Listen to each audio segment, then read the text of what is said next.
আসসালামু আলাইকুম। বাংলা সংবাদে সবাইকে স্বাগত জানাচ্ছি ফিরোজ তোহা। শুরুতেই বিআরবি কেবলস সংবাদ শিরোনাম। বাংলাদেশের সর্বশেষ গুরুত্বপূর্ণ আপডেট সংবাদে আপনাকে স্বাগত। শুরুতেই সংবাদ শিরোনাম, পরে বিস্তারিত।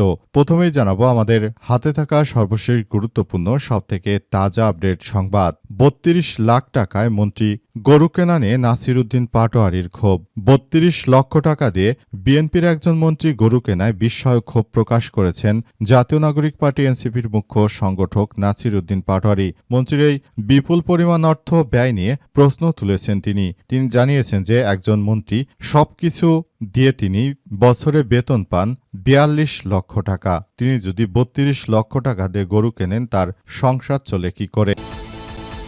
এরপর জানাবো, যুক্তরাষ্ট্রের সঙ্গে বাণিজ্য চুক্তি করছেন আপনাদের পররাষ্ট্রমন্ত্রী বিএনপিকে আসিফ মাহমুদ। যুক্তরাষ্ট্রের সঙ্গে বাণিজ্য চুক্তি করেছে আগের সরকারে থাকা বাংলাদেশের নিরাপত্তা উপদেষ্টা খলিলুর রহমান এবং বর্তমানে তিনি বিএনপির পররাষ্ট্রমন্ত্রী হিসেবে দায়িত্ব পালন করছে। সুতরাং বিএনপি এর থেকে দায় এড়াতে পারে না বলে জানিয়েছেন সাবেক উপদেষ্টা আসিফ মাহমুদ সজীব ভুঁইয়া।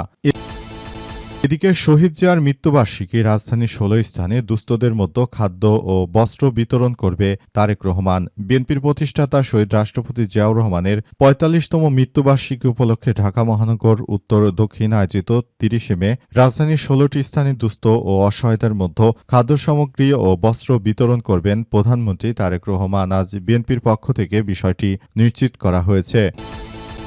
এবারে জানাবো, এনসিপির সঙ্গে জোটে যেতে নাসির উদ্দিন পাটোয়ারি আমার পা ধরতে বাকি রেখেছিল জানালেন রাশেদ। এনসিপির সঙ্গে জোট করার জন্য নাসির উদ্দিন পাটোয়ারি আমার পা ধরতে বাকি রেখেছিল বলে মন্তব্য করেছেন বিএনপি নেতা মোহাম্মদ রাশেদ খান। আজ সন্ধ্যা ৬টা ৪৯ নিজের ভেরিফাইড ফেসবুক পোস্টে তিনি সব কথা জানিয়েছেন। অথচ এই রাশেদ তার দল ত্যাগ করে তিনি মন্ত্রী বা এমপি হওয়ার জন্য বিএনপিতে এসেছিলেন, কিন্তু দুর্ভাগ্য যে তিনি নির্বাচিত হতে পারেননি। এর থেকে তিনি ছাত্রদের সঙ্গে গেলে আরো ভালো করতেন।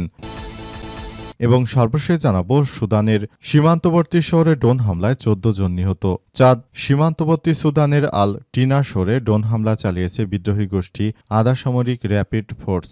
এতে অন্তত ১৪ জন নিহত হয়েছে। হামলায় বেঁচে যাওয়া এক প্রত্যক্ষদর্শী জানিয়েছেন যে হামলার পর স্থানীয়দের উদ্ধারে ঘটনাস্থলে ছুটে গিয়ে অন্তত ১৪টি মরদেহ উদ্ধার করা হয়, যাদের অধিকাংশই নারী। নিরাপত্তার স্বার্থে নাম প্রকাশ না করার শর্তে প্রত্যক্ষদর্শীরা জানান হামলাটি আল টিনা বাজারে খাবার ও চা বিক্রেতা নারীদের একটি সমাবেশকে লক্ষ্য করে চালানো হয়েছিল। প্রিয় দর্শক, এতক্ষণ শুনছিলেন সংবাদ শিরোনাম, এবারে বিস্তারিত।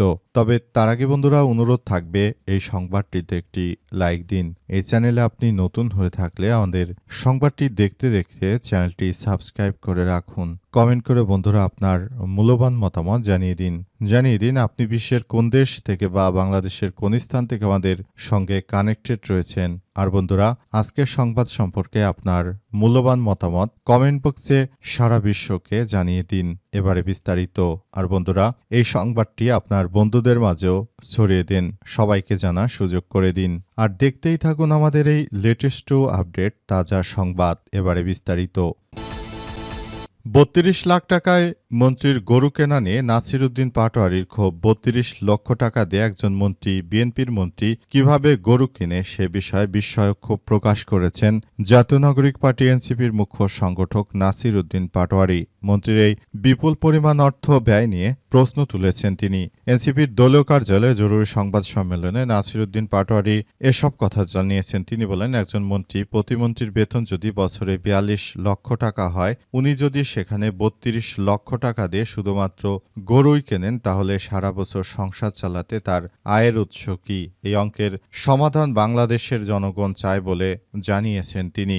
এছাড়াও তিনি আরও জানিয়েছেন যে সংসার চালাতে তার আয়ের উৎসটা কি হবে, এই অঙ্কের সমাধান বাংলাদেশের জনগণ দেখতে চায়। তিনি এর আগে একই সংবাদ সম্মেলনে এনসিপির মুখপাত্র আসিফ মাহমুদ সজীব ভুঁইয়া যুক্তরাষ্ট্রের সঙ্গে বাণিজ্য চুক্তি নিয়ে তিনি কথা বলেছেন এবং পররাষ্ট্র উপদেষ্টা তৌহিদ জানিয়েছেন হয়েছিল যে 7 জন উপদেষ্টা তারা ছায়া সংসদ তৈরি করেছিল, অর্থাৎ তারা কিচেন ক্যাবিনেট তৈরি করেছিল, তারাই মূলত বাংলাদেশকে নিয়ন্ত্রণ করত।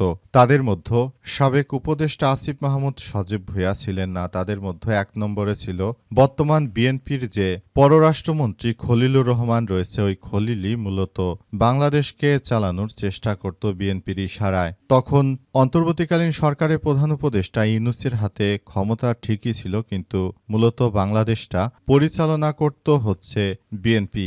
এখনও বিএনপি পরিচালনা করছে। মূলত শেখ হাসিনা ক্ষমতা ছেড়ে যাওয়ার পর থেকেই বাংলাদেশের সব জায়গায় আষ্টেপৃষ্ঠে জড়িয়ে রেখেছে বিএনপি। মূলত তাদের উদ্দেশ্য হচ্ছে তারা সারা দেশ জুড়ে আরেকটি অরাজক পরিস্থিতি তৈরি করতে চায়। তারাও একইভাবে আওয়ামী লীগের মতো একটি স্বৈরতন্ত্র প্রতিষ্ঠিত করতে চায়। সুতরাং তাদের ব্যাপারটি নিয়েও সবাইকে সতর্ক করেছে নাসির উদ্দিন পাটোয়ারি। তিনি আরও জানান, সবাইকে বলবো ভাই ও বোনেরা, আপনারা এদের ষড়যন্ত্র থেকে নিজেদের রক্ষা করার উদ্দেশ্যে কাজ করুন। তারা একজন মন্ত্রী বছরে তার সব কিছু দিয়ে সরকারের কোষাগার থেকে তিনি মাত্র 42 লক্ষ টাকা বেতন পান। তাহলে কি করে তিনি 32 লক্ষ টাকা দিয়ে তিনি শুধু গরুই কিনেছেন? তাহলে এত টাকা তিনি কোথায় পেলেন? সারা বছর তিনি সংসার কি বাড়ির থেকে টাকা নিয়ে চালান নাকি? তাহলে তার মন্ত্রী হওয়ার দরকার ছিল কি? এমন কথাই আসলে নাসির উদ্দিন পাটোয়ারি তিনি জানিয়েছেন এবং তিনি বলেন, মূলত এমন আশ্চর্যজনক ঘটনা শুধুমাত্র বিএনপির আমলেই হয়। 2001 থেকে 2006 সাল পর্যন্ত তারা এমনিতে দুর্নীতিতে 5 বারের বিশ্ব চ্যাম্পিয়ন হয়নি বলে জানান নাসির উদ্দিন পাটোয়ারি। যুক্তরাষ্ট্রের সঙ্গে বাণিজ্য চুক্তি করেছে আপনাদের পররাষ্ট্রমন্ত্রী খলিল, বিএনপিকে আসিফ মাহমুদ। যুক্তরাষ্ট্রের সঙ্গে প্রফেসর ডক্টর ইউনূসের যে বাণিজ্য চুক্তি এবং এটি নিয়ে অনেকেই নানাভাবে প্রশ্ন তুলেছে। এবার সে বিষয়টি নিয়ে মুখ খুলেছেন সাবেক উপদেষ্টা আসিফ মাহমুদ সজীব ভুঁইয়া। তিনি জানিয়েছেন যে আসলে বিষয়গুলো আমরা দেখতে পাচ্ছি এবং এগুলো ডক্টর ইউনূসের এক ধরনের সন্ত্রাসী কর্মকাণ্ড। ডক্টর ইউনূসের সন্ত্রাসী কর্মকাণ্ড বলে যারা আমেরিকার সঙ্গে এই বিষয়গুলো নিয়ে ডক্টর ইউনূস এবং আমাদের সঙ্গে যোগসাজশ রয়েছে বলে বলছেন, তাদের উদ্দেশ্য করে বলতে চাই যে আপনাদের বিএনপির বর্তমান যিনি পররাষ্ট্রমন্ত্রী রয়েছেন খলিলুর রহমান, তিনি মূলত যুক্তরাষ্ট্রের সঙ্গে বাংলাদেশের এই ধরনের একটি চুক্তি করে দিয়েছেন। আর সেই খলিলকেই আপনারা এখন ক্যাবিনেটে রেখেছেন। এটি হচ্ছে বিএনপির এই কার্যক্রম। বিএনপিকে বলতে চাই, আপনারা এটাই যদি করতে চান তাহলে সেটি আমাদের সবার জন্য অনেক বড় ধরনের ক্ষতির সম্মুখীন হতে হচ্ছে। বিষয়গুলো নিজেদের বড় নেতাকে জিজ্ঞেস করুন, আপনাদের প্রধানমন্ত্রীকে জিজ্ঞেস করুন যে খলিলকে কেন অন্তর্বর্তীকালীন সরকারের উপদেষ্টা থেকে তাকে আপনাদের টেকনোক্র্যাট কোটায় পররাষ্ট্র মন্ত্রী হিসেবে আপনারা রেখেছেন। সেই প্রশ্ন তুলেছেন সাবেক এই উপদেষ্টা আসিফ মাহমুদ সজীব ভুঁইয়া। তিনি বলেন, কথা বলার আগে স্পষ্টভাবে বলতে চাই যে যারা জানিয়েছিলেন যে কিচেন ক্যাবিনেট, অর্থাৎ যেখানে ছায়া মন্ত্রিপরিষদ বিভাগ বা অর্থাৎ মাত্র 7 জন উপদেষ্টা মিলে রাষ্ট্র সবকিছু ঠিক করত, পররাষ্ট্র উপদেষ্টা তৌহিদ হোসেন গতকাল এসব তথ্য জানিয়েছে। সেখানে 7 জনের মধ্যে আসিফ মাহমুদ ছিলেন না বলেও জানান তিনি। রাজধানীর 16 স্থানে দুস্থদের মধ্যে খাদ্য ও বস্ত্র বিতরণ করবেন প্রধানমন্ত্রী তারেক রহমান। বিএনপির প্রতিষ্ঠাতা শহীদ রাষ্ট্রপতি জিয়াউর রহমানের 45তম শাহাদাত বার্ষিকী উপলক্ষে ঢাকা মহানগর উত্তর ও দক্ষিণ আয়োজিত 30 মে শনিবার রাজধানীর 16টি স্থানে দুস্থ ও অসহায়দের মধ্যে খাদ্য সামগ্রী ও বস্ত্র বিতরণ করবেন প্রধানমন্ত্রী তারেক রহমান। বিএনপির মিডিয়া সেলের সদস্য সাইরুল কবির খান জানান, ঢাকা মহানগরে 15টি সংসদীয় আসন এবং বিএনপির স্থায়ী কেন্দ্র অফিস সামনে সহ মোট 16টি স্থানে এসব খাদ্য ও বস্ত্র বিতরণ করবেন বিএনপির চেয়ারম্যান। এছাড়াও সুপ্রিম কোর্ট আইনজীবীর আয়োজনে প্রতি বছরের মতো এবারও মিলাদ ও দোয়া আয়োজন করা হয়েছে। নির্ধারিত প্রতিটি স্থানে আইনজীবীদের আয়োজনে প্রতি বছরের মতো এবারও মিলাদ ও দোয়া খাবার বিতরণ করা হবে। নির্ধারিত প্রতিটি স্থানে জাতীয় সংসদ সদস্য ছাড়াও মন্ত্রিপরিষদ ও বিএনপির অঙ্গ সহযোগী সংগঠনের নেতাকর্মীরা সেখানে উপস্থিত থেকে তারাও খাবার দাবার খাবেন এবং তারা দুস্থদের মধ্যে খাবার বিতরণ করবেন বলে বিএনপির পক্ষ থেকে এমন কার্যক্রম হাতে নেওয়া হয়েছে। মূলত